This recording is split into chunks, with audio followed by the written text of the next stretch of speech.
बच्चों, अब जो मैं बात आपके सामने रखने जा रहा हूँ और आप स्क्रीन में भी देख रहे हैं कि हम एडज्वाइंट के एक वर्ग आयु ए के सहखंडज एडज्वाइंट, जिसको अंग्रेजी में पढ़ते हैं, के संबंध में कुछ महत्वपूर्ण फंडामेंटल कंसेप्ट पर आपसे बात करना चाहते हैं। नंबर एक सूत्र आप देख रहे हैं स्क्रीन पर कि ब्रैकेट में एडज्वाइंट ऑफ ए और ब्रैकेट के बाहर डैश है, इसका मतलब परिवर्त आयु ट्रांसपोज। इसको कैसे पढ़ेंगे? एडज्वाइंट ऑफ ए का ट्रांसपोज यानी परिवर्त आयु क्या होगा? तो बराबर आप स्क्रीन पर देख रहे हैं एडज्वाइंट ऑफ ए डैश। जो ब्रैकेट के बाहर डैश था वो अब एडज्वाइंट ऑफ ए डैश यानी ए का परिवर्त आयु का हम एडज्वाइंट निकालेंगे, उसके बराबर होगा। जहां ए डैश जो है वर्ग आयु ए का परिवर्त आयु ट्रांसपोज मैट्रिक्स है। तो फंडामेंटल नंबर एक सूत्र क्लियर आपको स्क्रीन पर नजर आ रहा है और आप इसको समझ भी गए होंगे कि यदि मैं किसी मैट्रिक्स के एडज्वाइंट का परिवर्त आयु निकालूंगा तो हम उस मैट्रिक्स के परिवर्त आयु यानी ए डैश का एडज्वाइंट निकालूंगा तो उसके बराबर होगा। यानी हम सूत्र एक में पढ़ रहे हैं कि in bracket adjoint of A whole dash is equal to adjoint of A dash, जो फंडामेंटल सूत्र के रूप में हम समझे, एक आपको स्क्रीन पर नजर आ रहा है। अब बच्चों, फंडामेंटल कंसेप्ट में सहखंडज एडज्वाइंट के रूप में मैं बात कहूंगा कि डिटरमिनेंट ऑफ एडज्वाइंट ऑफ ए, दो लाइन खड़ी लाइन के बीच में एडज्वाइंट ऑफ ए लिखा है, बराबर डिटरमिनेंट ऑफ ए की घात n-1 है। सूत्र नंबर 2 ध्यान से देखिए बच्चों कि determinant of adjoint of A बराबर डिटरमिनेंट की घात n-1 होगी। ये यहां n क्या है और डिटरमिनेंट a क्या है? तो जहां डिटरमिनेंट a जो है वो नॉट इक्वल टू 0 है, डिटरमिनेंट की वैल्यू कांस्टेंट होती है, वो 0 नहीं होना चाहिए, तथा a जो है आयु वो n कोटि का ऑर्डर का स्क्वायर मैट्रिक्स है, वर्ग आयु है। तो सूत्र नंबर 2 भी आपको स्पष्ट हो गया होगा बच्चों, मैं उसको पुनः पढ़ दे रहा हूं। Determinant of adjoint of A बराबर होता है डिटरमिनेंट ऑफ ए की पावर n-1। और थर्ड सूत्र आप फिर से ध्यान दीजिए, काफी महत्वपूर्ण है, ये कॉम्पिटिटिव एग्जामिनेशन में भी आपको काफी काम आएगा, आपको लेंदी कैलकुलेशन से बचाएगा। फंडामेंटल नंबर 2 तो विशेष रूप से ध्यान रखेंगे, और फंडामेंटल नंबर 3 जो है, जो सूत्र के रूप में आपको स्क्रीन पर हम दिखा रहे हैं, एडज्वाइंट ऑफ ए, इसको हम हूबहू स्क्रीन पर जैसे आपको दिखाई दे रहा है उसको पढ़ूं तो adjoint in bracket adjoint of A is equal to होता है डिटरमिनेंट ए की घात n-1 इंटू ए मैट्रिक्स है। डिटरमिनेंट ए कांस्टेंट है, उसकी घात n-2 है।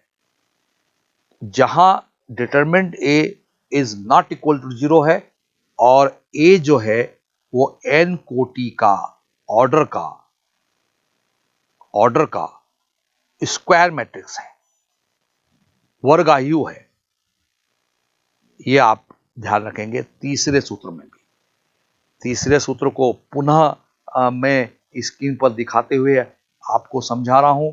Adjoint in bracket adjoint of A बराबर होता है डिटरमिनेंट ए की पावर n-2 इंटू ए, जहां determinant A not equal to 0 है और ए जो है n कोटि का स्क्वायर मैट्रिक्स है, वर्ग आयु है। चौथे सूत्र पर आप पुनः ध्यान दें, इसी एडज्वाइंट ऑफ ए यानी adjoint of in bracket adjoint of A का यदि मैं डिटरमिनेंट निकालूं, जो तीसरे सूत्र में जो दिखाया गया है उसका ये मैं डिटरमिनेंट निकालूंगा तो वो मैट्रिक्स नहीं होगा, बराबर होगा वो डिटरमिनेंट ए की घात n-1 की घात 2। चौथे सूत्र पर ध्यान देंगे बच्चों, तीसरे सूत्र में ध्यान देंगे। तीसरे सूत्र में एडजॉइंट ऑफ ए है जो मैट्रिक्स होगा, जबकि चौथे सूत्र में इसी एडजॉइंट ऑफ ए का मैं डिटरमिनेंट निकाल रहा हूं, तो वो बराबर है, स्क्रीन पर आप देख रहे हैं, डिटरमिनेंट ए की पावर n-1 की घात 2, जहां determinant A is not equal to 0 है। और पुनः कहूंगा कि ए जो है n कोटि का ऑर्डर का स्क्वायर मैट्रिक्स है। और पांचवें सूत्र में, पांचवें फंडामेंटल कॉन्सेप्ट में मैं लैंग्वेज फॉर्म में लिख रहा हूं, आप ध्यान से ध्यान रखेंगे कि adjoint of the diagonal matrix is a diagonal matrix. किसी डायगोनल मैट्रिक्स का यदि मैं एडजॉइंट निकालूंगा, उसका सहखंडज निकालूंगा, तो वो भी एक प्रकार का डायगोनल मैट्रिक्स होगा, भले ही अवयव अलग होंगे, उसमें कोफैक्टर्स होंगे, वो 2 ऑर्डर का भी हो सकता है, 3 ऑर्डर का भी हो सकता है, और उसके बाकी मुख्य विकर्ण के अवयव होंगे, कांस्टेंट होंगे, और उसके कोफैक्टर्स होंगे, बाकी सारे एलिमेंट 0-0 होंगे। तो यहां पर पांचवें कंसेप्ट में ये कहने की कोशिश कर रहे हैं हम कि adjoint of A diagonal matrix is a diagonal matrix. किसी मुख्य विकर्ण आयु का यदि मैं सहखंडज निकालूं, तो वह भी विकर्ण आयु होगा। हिंदी में मैं कहूंगा कि एक विकर्ण आयु का सहखंडज भी एक विकर्ण आयु होता है।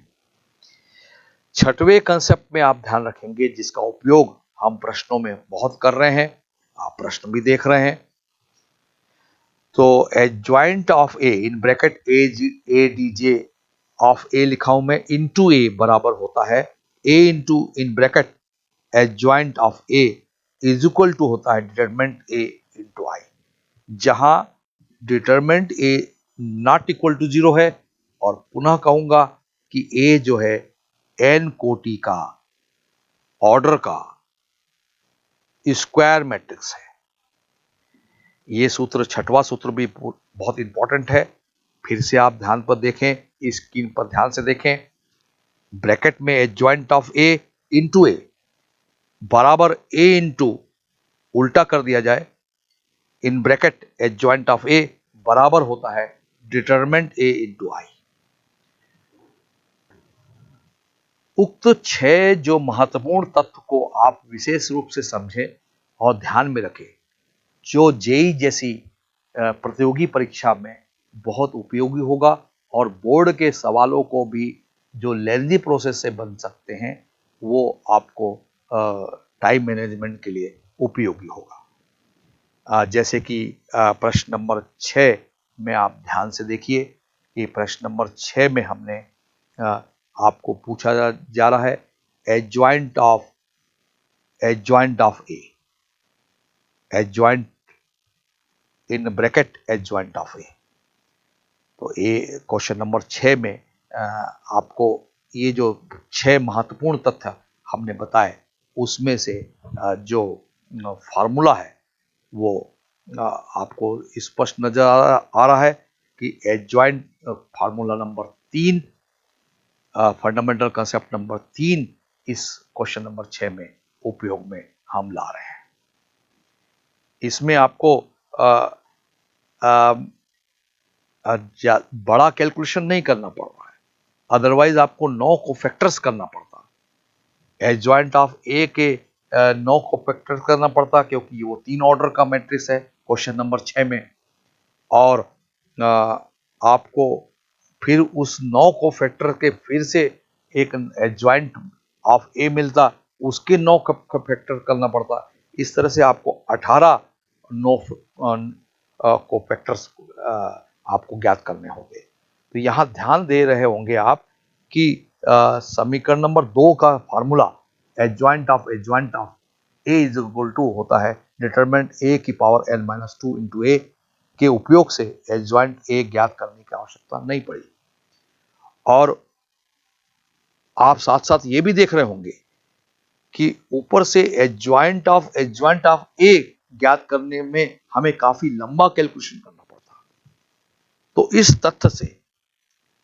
तथ्य से आप काफी भिज्ञ हो गए होंगे कि एडजॉइंट ऑफ ए का सूत्र डिटरमिनेंट ए की घात n-2 इंटू ए काफी महत्वपूर्ण हुआ, जो हमको लेंदी कैलकुलेशन से बचा रहा है।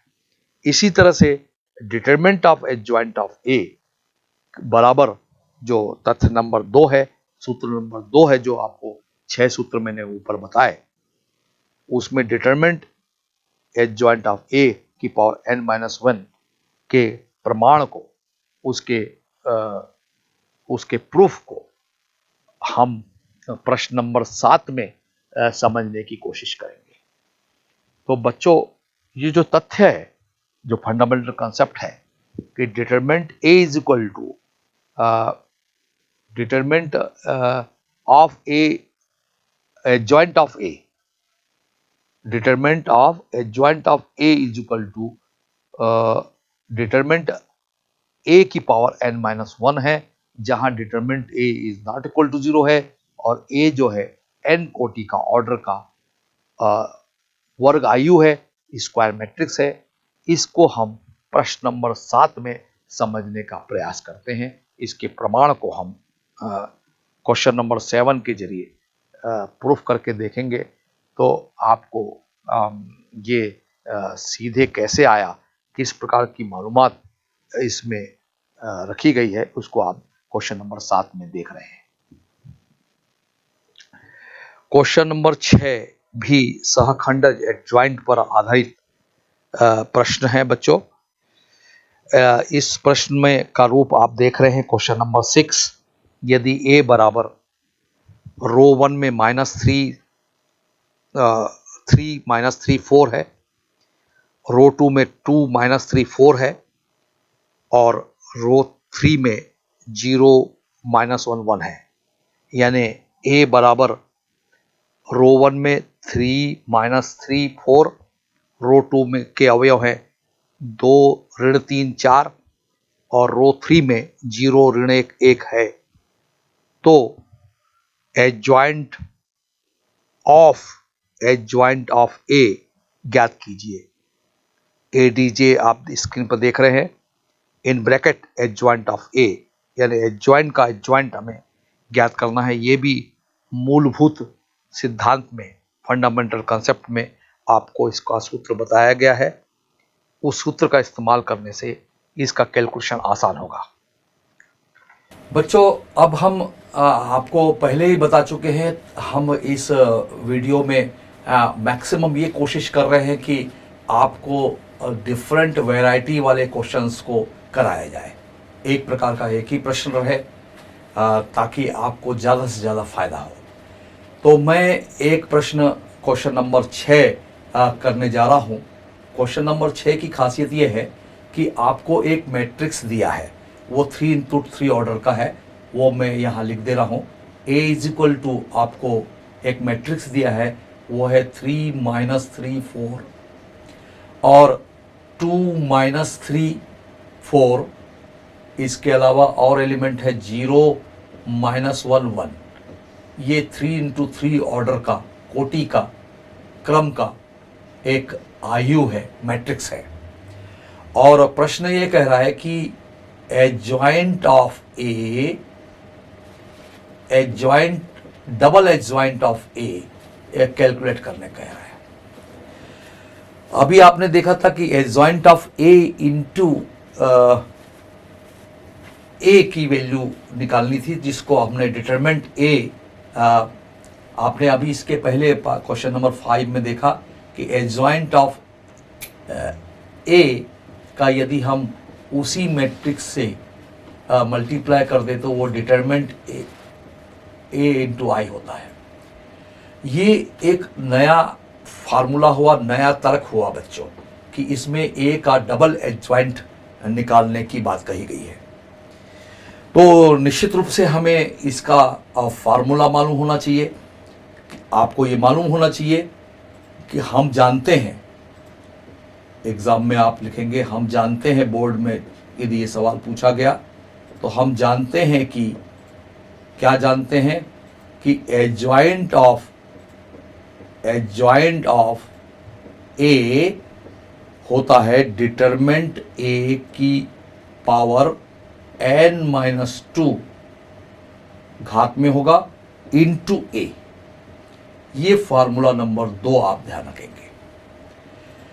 यहाँ ये जो सूत्र है वो जनरल फॉर्म में, जनरलाइज फॉर्म में मैंने बोर्ड पर लिखा है, आप स्क्रीन पर ध्यान से देखिए। इसमें जो डिटरमेंट है, जहाँ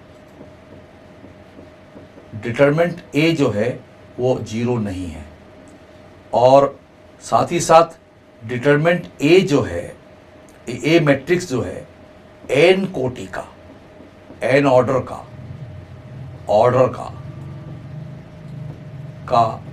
वर्ग आयु है, स्क्वायर मैट्रिक्स है। ये फार्मूला उस समय का है, लेकिन यहां n की वैल्यू क्लियर दिख रही है, 3 है। समीकरण नंबर 1 में आप देखिए, समीकरण 1 से देखिए आप ध्यान से कि n की वैल्यू 3 है। तो निश्चित रूप से ये जो एडजॉइंट ऑफ ए जो हमें कैलकुलेट करना है, एडजॉइंट ऑफ ए कैलकुलेट करना है, तो वो होगा डिटरमेंट ए की पावर 3-2 इंटू ए मैट्रिक्स समीकरण नंबर 1 में दिया है। तो एडजॉइंट ऑफ ए हम कैलकुलेट करने जा रहे हैं, तो वो है डिटरमेंट ए की पावर 3 में से 1 गया, 3 में से 2 गया तो 1 आएगा, तो वो आप चाहो तो पावर में 1 लिख दो या डिटरमेंट ए की घात 1 लिख दो और इनटू ए। तो सवाल ही नहीं उठता कि इस प्रश्न में हमें डबल एडवांटेज जो एडजॉइंट निकालने की आवश्यकता नहीं है। निश्चित रूप से ये डिटरमेंट ए इंटू ए है। तो समीकरण नंबर 1 से हम डिटरमेंट ए की वैल्यू निकाल लें। समीकरण नंबर 1 से ए का सारणिक निकाल लें, वो तो आयु है, ये मैट्रिक्स है, तो इसका सारणिक होगा 3 - 3 4 2 - 3 4 0 -1 1। अब इसके कैलकुलेशन को हम आगे बढ़ाते हैं, तो determinant A is equal to 3 into 3 को हम छुपाएंगे, हिंदी का 4 बनाएंगे, तो 3 एकम 3 ऋण 3 और 4 एकम 4 ऋण धन 4, और ऋण ऑलरेडी फार्मूले में है और -3 एलिमेंट में है, और इसको जब हम छुपाएंगे तो 2 एकम 2 4 का 0 से मल्टीप्लाई करेंगे तो 0, तो इसके साथ मल्टीप्लाई होगा 2 - 0।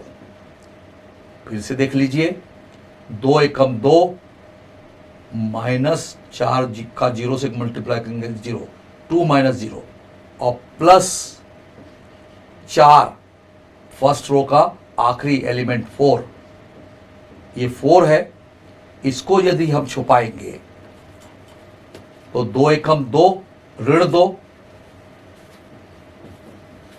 और ये देखिए ध्यान से 2 एकम 2 इसको मैंने छुपा दिया, 2 एकम 2 ऋण 2 ऋण 0। तो इस तरह से डिटरमेंट ए की जो वैल्यू है वो हमें मिल रही है 3 गुणा 4 में से 3 गया 1, धनात्मक आएगा, ऋण धन, ये देखिए ऋण धन 3 दूनी 6, कैलकुलेशन मिस्टेक नहीं करेंगे बच्चों, और 4 दूनी 8 और धन ऋण 8।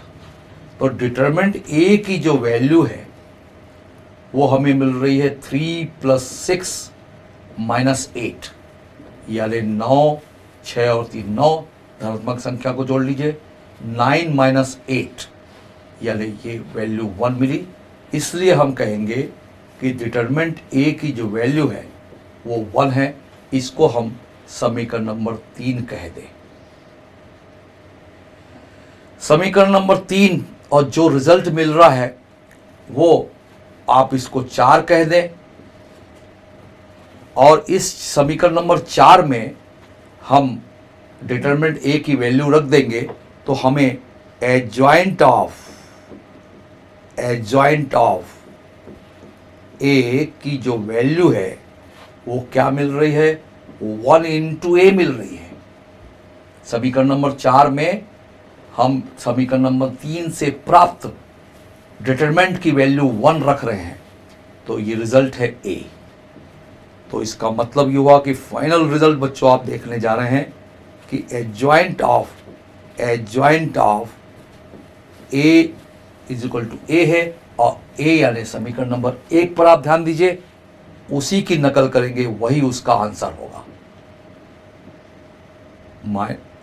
रो में, फर्स्ट रो में ये फर्स्ट रो है, ये सेकंड रो है, ये थर्ड रो है, उसकी एज इट इज नकल करेंगे। 2 ऋण 3 4 और 0 ऋण 1 1, यही बच्चों इसका फाइनल आंसर है।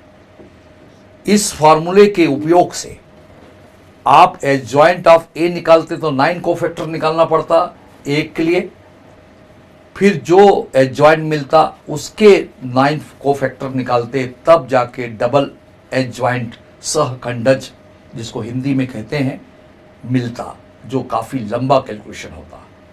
इस सूत्र को आप ध्यान से नोट कर लीजिए, जो सूत्र नंबर 2 है, इसमें स्पष्ट रूप से मैंने कहा है कि डिटरमिनेंट ए 0 नहीं होना चाहिए, और ये ए जो है n कोटि का ऑर्डर का स्क्वायर मैट्रिक्स है, वर्ग आयु है, जिसका फार्मूला है डिटरमिनेंट ए की पावर n-2 इंटू ए, और यहाँ पर 3 इंटू 3 ऑर्डर का यानी कोटि 3 है, तो n का मान 3 इस सूत्र में रखकर हमने बहुत इजीली डिटरमिनेंट ए की वैल्यू 1 कैलकुलेट करके, और इस सूत्र का इस्तेमाल करके हमने डिटरमिनेंट ए की वैल्यू 1 रखी और इंटू ए मिला, और जो रिजल्ट हमको फाइनल देखने में आ रहा है, बहुत आसानी से, कम कैलकुलेशन से, शॉर्टकट कहूँ तो ज़्यादा अच्छा होगा। ये आपको कॉम्पिटिटिव एग्जामिनेशन में भी ध्यान रखना चाहिए, और बोर्ड एग्ज़ाम में भी आपको ध्यान रखना चाहिए। 7 मिनट बचा है, खत्म होगा कि क्लोज करें? एक हो जाएगा। 7 मिनट में कंप्लीट। कंटिन्यू।